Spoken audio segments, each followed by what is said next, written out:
Guys ಈಗ ತಲಕಾಡು ದೇವಸ್ಥಾನಕ್ಕೆ ಹೋಗ್ತಾ ಇದೀವಿ.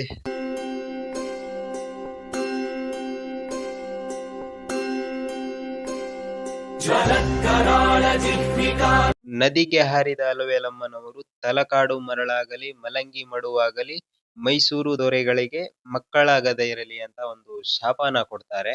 ಗೈಸ್ ಒಂದ್ ನಿಮಿಷ ಇರಿ, ನಿಮಗೇನೋ ತೋರಿಸ್ಬೇಕು. ಇಲ್ಲಿ ನೋಡ್ರಿ, ಒಂದ್ ಬಾಡಿಗೆ 4 ಹೆಲ್ಮೆಟ್, ಅಲ್ಲ ಸಾರಿ, ಒಂದ್ ಗಾಡಿಗೆ 4 ಹೆಲ್ಮೆಟ್ ಹಾಕಿದೀವಿ. ಯಾವನಾರ ಕಟಿಂಗ್ ಪ್ಲೇಟ್ ತಗೊಂಬಂದು ಆ ರೋಪ್ ತರ ಇರುತ್ತಲ್ಲ ಲಾಕ್ ಮಾಡೋದು, ಅದನ್ನ ಕಟ್ ಮಾಡ್ಕೊಂಡು ಹೋದ್ರೆ ಆಯ್ತು. ಇವತ್ ಹಬ್ಬಾನೇ ಒಂದು 500 ರೂಪಾಯಿಗೆ ಒಂದ್ ಹೆಲ್ಮೆಟ್ ಮಾರಿದ್ರು ಸಾಕು. ಅವನು 3 ದಿನ ಎಣ್ಣೆ ಹೊಡಿತಾನೆ. ಹಾಯ್ ಹಲೋ ಸ್ನೇಹಿತರೆ, welcome back to another video. Guys ಎಲ್ರು ಹೇಗಿದ್ದೀರಾ? ಚೆನ್ನಾಗಿದ್ದೀರಾ ಅನ್ಕೊಂತ ಈ ವಿಡಿಯೋ ಸ್ಟಾರ್ಟ್ ಮಾಡ್ತಾ ಇದ್ದೀನಿ. ಸೊ ಗೈಸ್ ಇವಾಗ ನಾವು ತಲಕಾಡಿಗೆ ಹೋಗ್ತಾ ಇದೀವಿ. ಈ ವಿಡಿಯೋ ಫುಲ್ ನೋಡಿ, ನಿಮ್ಗೆ ಈ ವಿಡಿಯೋದಲ್ಲಿ ಸ್ವಲ್ಪ ಚಸ್ಕಾ ಮಸ್ಕಾ ಇದೆ. ಇನ್ಯಾಕೆ ಲೇಟ್ ಮಾಡೋದು, ಫುಲ್ ವಿಡಿಯೋ ನೋಡಿ. ಹಂಗೆ ಈ ವಿಡಿಯೋ ಇಷ್ಟ ಆದ್ರೆ ಲೈಕ್ ಮಾಡಿ, ನನ್ನ ಯೂಟ್ಯೂಬ್ ಚಾನಲ್ನು ಕೂಡ ಸಬ್ಸ್ಕ್ರೈಬ್ ಮಾಡ್ಕೊಳ್ಳಿ. ಇಲ್ಲಿ ಮೇನ್ ರೋಡ್ ಅಲ್ಲಿ ಈ ತರ ಗಾಡಿ ನಿಂತಿರೋದನ್ನ ನೋಡಿ ಇವಾಗ ನೀವು ಈ ವಿಡಿಯೋ ನೋಡ್ಬಿಟ್ಟು ಏನ್ ಅನ್ಕೊಂತ ಇದ್ದೀರಾ? ಸೊ ನಾವು 100% ಅದನ್ನೇ ಅನ್ಕೊಂಡ್ವಿ. ಗಾಡಿ ಮೇಲೆ ಹೋಗ್ಬೇಕಾದ್ರೆ ಅಲ್ಲೋಗಿ ನೋಡಿದ್ರೆ ಅದೇ ಆಗಿತ್ತು, ಗಾಡಿ ಆಕ್ಸಿಡೆಂಟ್. ಸೊ ಫಸ್ಟ್ ಅಲ್ಲಿ ಹೋಗಿ ನಾವು ನೋಡಿದ್ದೆ ಯಾರಿಗಾದ್ರೂ ಏಟ್ ಆಗಿದ್ಯಾ ಅಂತ. ಅಲ್ಲಿ ಯಾರು ಕಾಣಿಸ್ಲಿಲ್ಲ, ಅದಕ್ಕೆ ನಾವು ಗಾಡಿ ಬಿಟ್ಟು ಮುಂದೆ ಹೋಗ್ಲಿಲ್ಲ. ಯಾರಿಗಾದ್ರೂ ಏಟ್ ಆಗಿದ್ಯಾ ಏನು ಅಂತ ನೋಡಕ್ಕೆ. ಲಾರಿ ಮತ್ತೆ NS ಬೈಕ್ ನಡುವೆ ಆಕ್ಸಿಡೆಂಟ್ ಆಗಿದೆ. ಇದ್ರಲ್ಲಿ ಯಾರ್ ತಪ್ಪು ಏನು ಅಂತ ನಮಗೆ ಗೊತ್ತಿಲ್ಲ. ಸೊ ನೀವ್ ಇಲ್ಲಿ ಇವಾಗ ಏನ್ ಬರ್ತಿದೆ ಅಲ್ಲ ಆಟೋ ರಿಕ್ಷಾ, ಅದರಲ್ಲಿ ನೀವು ಅಬ್ಸರ್ವ್ ಮಾಡಬಹುದು, ಒಂದು 2 ಜನಕ್ಕೆ ಸ್ವಲ್ಪ ಏಟ್ ಆಗಿದೆ ಅನ್ಕೊಂತೀನಿ. ಯಾರಿಗೂ ಜಾಸ್ತಿ ಏಟ್ ಆಗದೆ ಇದ್ರೆ ಸಾಕು.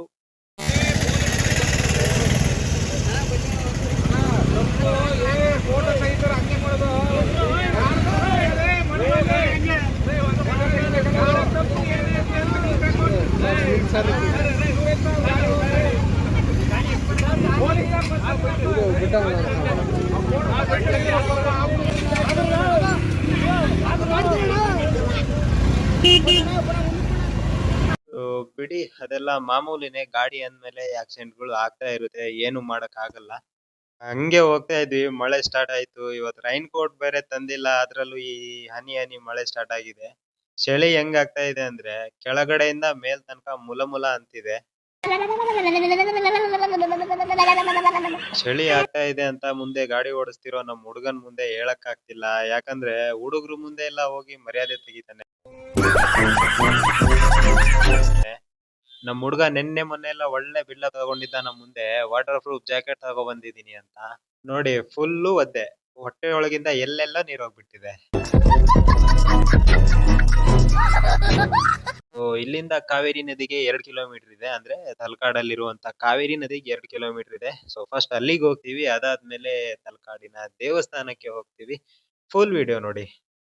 ಇಲ್ಲೇನಾಯ್ತು ಮತ್ತೆ, ಇಲ್ಲೂ ಗಾಡಿ ಬಿದ್ದೈತಾ? ಇಲ್ಲೂ ಗಾಡಿ ಬಿದ್ದೈತೆ.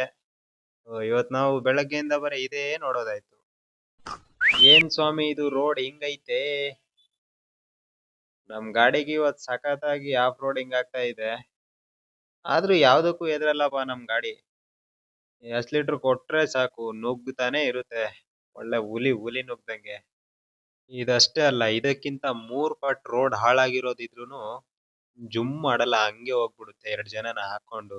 ಆದ್ರೆ ಪೆಟ್ರೋಲ್ ಮಾತ್ರ ಕೇಳ್ದಷ್ಟು ಕುಡಿತೈತೆ ಇದು.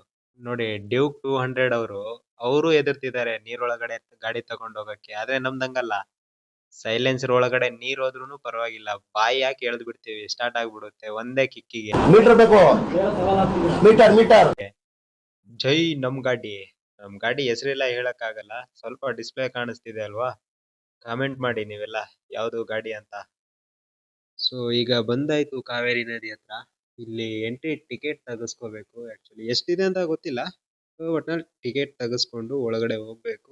ನೋಡೋಣ ಎಷ್ಟಿದೆಯೋ.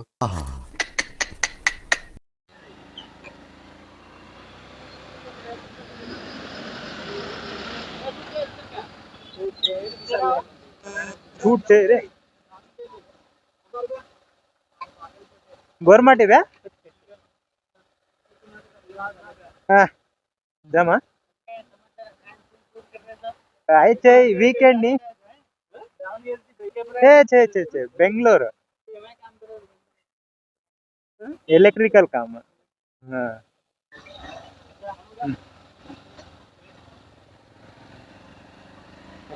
ಇವಾಗ ಏನ್ ಮಾತಾಡ್ಸಿದ್ರಲ್ಲ ಅಲ್ಲಿ, ಅವ್ರದ್ದು ನಮ್ದು ಸೇಮ್ ಲ್ಯಾಂಗ್ವೇಜ್ ಆಕ್ಚುಲಿ. ಸೊ ನಾವು 4 ಜನ ಇದ್ವಿ. ನಾವು ಮಾತಾಡ್ತಿರ್ಬೇಕಾದ್ರೆ ಕೇಳ್ಬಿಟ್ಟು ಮಾತಾಡ್ಸಿದ್ರು ಅವ್ರುನು.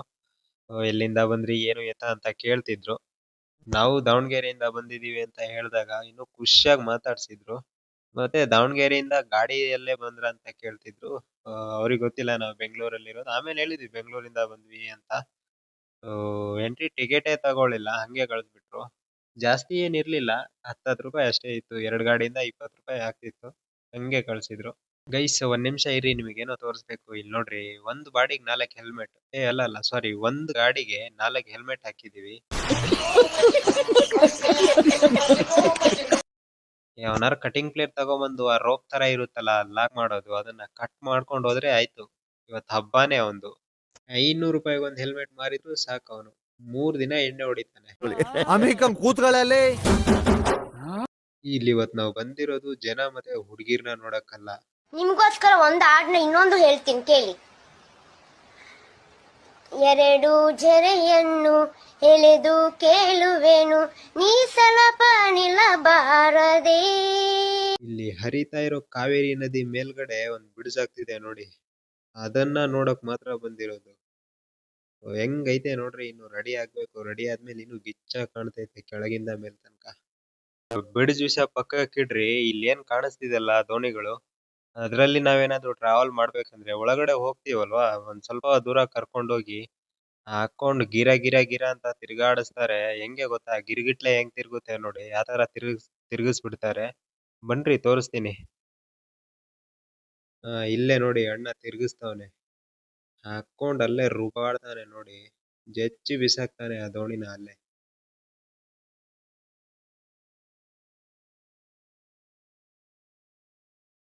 ಗೈಸ್ ಇಲ್ಲಿ 2 ನಾಗರಾವ್ ಬಂದಿದೆ ಅಂತೆ, ಅದು ನೀರಲ್ಲಿ ಬಿದ್ದು ಆಟ ಆಡ್ತಿದೆ. ಬನ್ನಿ ತೋರಿಸ್ತೀನಿ ನಿಮ್ಗೆ.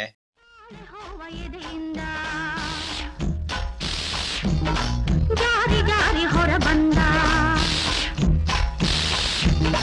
ತಾಳಿ ಹೂವ ಪೊದೆಯಿಂದ ಜಾರಿ ಜಾರಿ ಹೊರ ಬಂದ.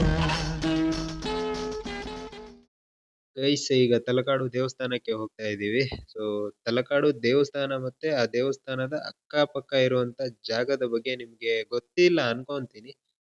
ತುಂಬಾ ದೊಡ್ಡ ಹಿಸ್ಟ್ರಿ ಇದೆ, ಬಟ್ ನನಗೆ ಗೊತ್ತಿರೋ ಅಷ್ಟು ನಿಮಗೆ ಶೇರ್ ಮಾಡ್ಕೊಂತ ಇದೀನಿ ಈ ವಿಡಿಯೋದಲ್ಲಿ. ಮತ್ತೆ ಅಕ್ಕಪಕ್ಕ ಎಲ್ಲೂ ಹೋಗಕ್ಕೆ ಬಿಡಲ್ಲ ಅಂದಿದ್ದಾರೆ. ಜಸ್ಟ್ ಒಳಗಡೆ ಹೋಗಿ ಬಂದ್ಬಿಡ್ತೀವಿ ಅಷ್ಟೇ. ಸೊ ಇಲ್ಲಿಂದ ಸ್ಟಾರ್ಟ್ ಆಗುತ್ತೆ ನೋಡಿ. ಇಲ್ಲಿ ಮೇಲ್ ಹತ್ತೋದ್ರೆ ಪೂರ್ತಿ ಮರಳು. ಈ ಜಾಗ ಏನಿದೆ ಅಲ್ಲ, ಫುಲ್ ಮರಳು ಮರಳಾಗೆ ಇದೆ. ಮತ್ತೆ ಇಲ್ಲಿಂದ ಸ್ಟಾರ್ಟ್ ಮಾಡಿದ್ರೆ ಪೂರ್ತಿ ಒಂದು 1.5 ಇಂದ 2 ಕಿಲೋಮೀಟರ್ ಇದೆ. ಸುತ್ತ ಬರ್ಬೇಕಂದ್ರೆ ಎಲ್ಲೇ ಹೋದ್ರು ನಿಮ್ಗೆ ಮರಳಿನ ಜಾಗನೇ ಸಿಗುತ್ತೆ. ಎಲ್ಲೂ ನಿಮ್ಗೆ ನಮ್ಮ ಹೊಲ ಗದ್ದೆಲಿರುತ್ತಲ್ಲ ಆ ತರ ಮಣ್ಣು ಸಿಗಲ್ಲ. ಮತ್ತೆ ನೀವ್ ಅನ್ಕೋಬಹುದು, ಇವಾಗ ನಾವು ನಡ್ಕೊಂಡು ಹೋಗೋ ಜಾಗ ಮಾತ್ರ ಮರಳಿದೆ, ಯಾರೋ ತಂದ್ ಹಾಕಿರೋದು ಅಂತ ಅನ್ಕೋಬೇಡಿ. ಇಲ್ಲಿ ಇದೇನು ತಲಕಾಡು ಅನ್ನೋ ಪ್ರದೇಶ ಇದೆ ಅಲ್ವಾ, ಪೂರ್ತಿ ಮರಳು ಮರಳಾಗೆ ಇದೆ. ಹಂಗೆ ಇದನ್ನ ನೀವು ಬೇರೆ ಯಾವ್ದೋ ಅರಬ್ ಕಂಟ್ರಿ ಅನ್ಕೋಬೇಡಿ, ಮತ್ತೆ ಬೇರೆ ಯಾವ್ದೋ ದೇಶ ಅನ್ಕೋಬೇಡಿ. ಇದು ನಮ್ಮ ಕರ್ನಾಟಕದಲ್ಲೇ ಇರೋದು. ಮೈಸೂರಿಂದ 58 ಕಿಲೋಮೀಟರ್ ಇದೆ. ಹಂಗೆ ಬೆಂಗಳೂರಿಂದ 130 ಕಿಲೋಮೀಟರ್ ಸಮಥಿಂಗ್ ಆಗ್ಬಹುದು. ಮತ್ತೆ ಈ ಜಾಗ ಮಾತ್ರ ಹಿಂಗೆ ಮರಳು ಪ್ರದೇಶ ಆಯ್ತು. ಸೊ ಅದ್ರ ಬಗ್ಗೆ ತಿಳ್ಕೊಳ್ಳೋಣ ಹೋಗ್ತಾ ಹೋಗ್ತಾ. ಸೊ ಇಲ್ಲಿ ಇನ್ನೊಂದ್ ಏನಂದ್ರೆ, ಗೈಡ್ ಯಾರಾದ್ರೂ ಸಿಗ್ತಾರ ಅಂತ ನೋಡ್ದೆ, ಬಟ್ ಒಬ್ರು ಇದ್ರು. ಅವರು ಆಲ್ರೆಡಿ ಬ್ಯುಸಿ ಆಗಿದ್ರು ಬೇರೆ ಒಬ್ರು ಕ್ಲೈಂಟ್ ಜೊತೆಗೆ. ಸೊ ಹಾಗಾಗಿ ನನಗ್ ಗೊತ್ತಿರೋ ಅಷ್ಟು ಮಾಹಿತಿನ ನಿಮಗ್ ಕೊಡ್ಬೇಕು ಅನ್ಕೊಂಡಿದೀನಿ. ಮತ್ತೆ ನಾನು ಎಲ್ಲಾ ವಿಡಿಯೋದಲ್ಲಿ ಹೇಳ್ದಂಗೆನೆ ಈ ವಿಡಿಯೋದಲ್ಲೂ ಕೂಡ ಹೇಳ್ತೀನಿ. ನನಗ್ ಗೊತ್ತಿರೋ ಅಷ್ಟು ಮಾತ್ರ ನಾನು ಹೇಳೋದು. ಮತ್ತೆ ನನಗ್ ಗೊತ್ತಿಲ್ಲದೆ ಏನಾದ್ರು ತಪ್ಪು ಮಾಹಿತಿಗಳನ್ನ ಕೊಟ್ರೆ ಕ್ಷಮಿಸಿ. ಮತ್ತೆ ನಿಮಗೆ ಗೊತ್ತಿರೋ ಅಷ್ಟು ಈ ಜಾಗದ ಬಗ್ಗೆ ನನಗೆ ಕಮೆಂಟ್ ಮಾಡಿ. ಸೊ ಇಲ್ಲಿ ನಮ್ಮ ಅಣ್ಣಾಜಿ ಅವರಿದ್ದಾರೆ, ಅವ್ರಿಗೆ ಕೇಳ್ದೆ ಈ ಜಾಗದ ಬಗ್ಗೆ ನಿಮಗೆ ಏನಾದ್ರು ಗೊತ್ತಿದ್ರೆ ನಮ್ಮ ಸಬ್ಸ್ಕ್ರೈಬರ್ಸ್ ಹೇಳಿ ಅಂತ. ನಮ್ಮ ಅಣ್ಣ ಹೇಳಿದ್ದಷ್ಟೇ. ನಾನು ನಗ್ತಾ ಇರ್ಬೇಕು, ಇಡೀ ನನ್ನ ಅಭಿಮಾನಿಗಳು ನಗ್ತಾ ಇರ್ಬೇಕು, ಕರ್ನಾಟಕದ ಜನತೆನೇ ನಗಿಸುವಷ್ಟು ಭಗವಂತ ನನಗೆ ಆಮೇಲೆ ಅಣ್ಣ ಕೇಳ್ದೆ, ಈ ಜಾಗಕ್ಕೆ ಬಂದು ಏನ್ ಅನ್ನಿಸ್ತಾ ಇದೆ, ಮತ್ತೆ ಇಷ್ಟ ದೂರ ಮರಳಲ್ಲಿ ನಡ್ಕೊಂಡ್ ಬಂದ್ರಲ್ಲ, ಏನ್ ಫೀಲ್ ಆಗ್ತಿದೆ ಅಂತ ಕೇಳ್ದೆ. ಆಕ್ಚುಲಿ ನಾವು ಸುಮಾರು 1 ಕಿಲೋಮೀಟರ್ ನಡ್ಕೊಂಡ್ ಬಂದಿದೀವಿ. ಆಗ ಕೇಳಿದಾಗ ಅಣ್ಣ ಹೇಳಿದ್ದಷ್ಟೇ, ಬೆಳಗ್ಗೆ 2 ರೌಂಡ್ ಸಂಜೆ 2 ರೌಂಡ್ ಏನಾದ್ರು ನಾನು ಓಡಾಡ್ಬಿಟ್ರೆ ಈ ಜಾಗದಲ್ಲಿ ನನ್ ಹೊಟ್ಟೆನೆ ಕರ್ಗೋಗ್ಬಿಡುತ್ತೆ ಅಂದ್ರು.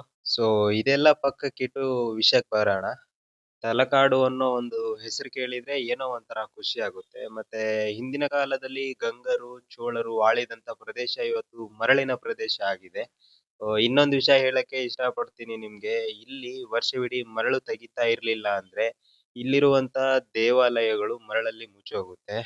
ಈ ಜಾಗಕ್ಕೆ ತಲಕಾಡು ಅಂತಾನೆ ಹೆಸರು ಯಾಕೆ ಇಟ್ರು ಅಂತ ಕೇಳೋದಾದ್ರೆ, ಈ ಜಾಗದಲ್ಲಿ ಹಿಂದಿನ ಕಾಲದಲ್ಲಿ ಅಂದ್ರೆ ಪ್ರಾಚೀನ ಕಾಲದಲ್ಲಿ ತಲ ಮತ್ತು ಕಾಡು ಈ ಇಬ್ಬರು ಬೇಡರ ವಾಸಸ್ಥಳವಾಗಿರೋದ್ರಿಂದ ಈ ಜಾಗಕ್ಕೆ ತಲಕಾಡು ಅಂತ ಹೆಸರಿಟ್ಟಿದ್ದಾರೆ.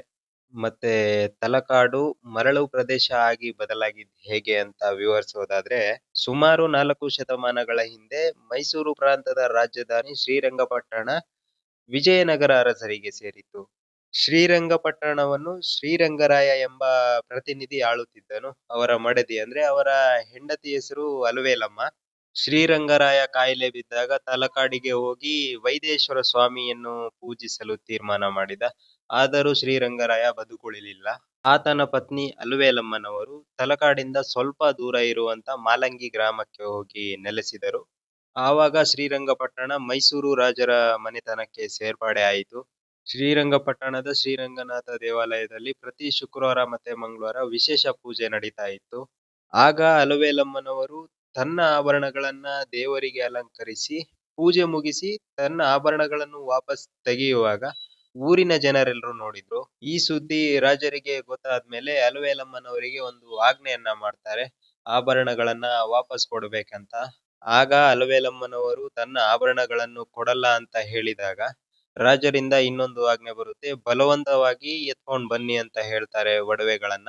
ಇದನ್ನು ಕೇಳಿದ ಅಲವೇಲಮ್ಮನವರು ತನ್ನ ಮೂಗುತಿ ಮಾತ್ರ ಕಳಿಸ್ತಾರೆ, ಮಿಕ್ಕಿದಂತ ಆಭರಣಗಳನ್ನ ತನ್ನ ಸೆರಗಲ್ಲಿ ಕಟ್ಟಿ ಓಡಿ ಹೋಗಿ ಕಾವೇರಿ ನದಿಗೆ ಹಾರ್ತಾರೆ. ನದಿಗೆ ಹಾರಿದ ಅಲವೇಲಮ್ಮನವರು ತಲಕಾಡು ಮರಳಾಗಲಿ ಮಲಂಗಿ ಮಡುವಾಗಲಿ ಮೈಸೂರು ದೊರೆಗಳಿಗೆ ಮಕ್ಕಳಾಗದೇ ಇರಲಿ ಅಂತ ಒಂದು ಶಾಪನ ಕೊಡ್ತಾರೆ. ಈ ಕತೆ ಕಾಲ್ಪನಿಕವೋ ಅಥವಾ ನಿಜವೂ ಗೊತ್ತಾಗದೆ ಅಂದಿನಿಂದ ತಲಕಾಡು ಮರಳು ಪ್ರದೇಶ ಆಯಿತು. ಊರಿನ 3 ಭಾಗದಲ್ಲಿ ಕಾವೇರಿ ನದಿ ಹರಿದೋಗ್ತಾ ಇದೆ. ಮರಳಿನ ತುದಿಯಲ್ಲಿ 30ಕ್ಕೂ ಹೆಚ್ಚು ದೇವಾಲಯಗಳು ಕಾಣೆಯಾಗಿದೆ. ಮಲಂಗಿ ಮಡುವಾಯಿತು ಅಂತ. ಈ ವಿಷಯವನ್ನ ಕೇಳಿದ ಮೈಸೂರು ರಾಜರು ಅಲವೇಲಮ್ಮನವರ ಪ್ರತಿಮೆ ಒಂದನ್ನ ಮಾಡಿಸಿ ಅರಮನೆಯಲ್ಲಿ ಇಡ್ತಾರೆ. ಅದಕ್ಕೆ ವಿವಿಧ ಆಭರಣಗಳನ್ನು ಅಲಂಕರಿಸಿ ಇಂದಿಗೂ ಪೂಜೆ ಮಾಡ್ತಾರೆ. ಮೈಸೂರು ದಸರಾ ವೇಳೆಯಲ್ಲಿ ನವರಾತ್ರಿಯ ದಿನದಂದು ಅಲವೇಲಮ್ಮನವರದ್ದು ವಿಶೇಷ ಪೂಜೆ ಇಂದಿಗೂ ನಡೆಯುತ್ತೆ. ಸ್ನೇಹಿತರೆ, ಇದು ತಲಕಾಡು ಮರಳು ಪ್ರದೇಶ ಹೇಗಾಯಿತು ಅನ್ನೋ ಒಂದು ಚಿಕ್ಕ ಮಾಹಿತಿಯನ್ನ ಕೊಟ್ಟಿದ್ದೀನಿ. ವಿಡಿಯೋ ಇಷ್ಟ ಆದ್ರೆ ಲೈಕ್ ಮಾಡಿ, ಹಂಗೆ ನನ್ನ ಯೂಟ್ಯೂಬ್ ಚಾನಲ್ನು ಕೂಡ ಸಬ್ಸ್ಕ್ರೈಬ್ ಮಾಡ್ಕೊಳ್ಳಿ. ಮುಂದಿನ ವಿಡಿಯೋದಲ್ಲಿ ಸಿಗ್ತೀನಿ. ಅಲ್ಲಿವರೆಗೂ ಬಾಯ್ ಬಾಯ್.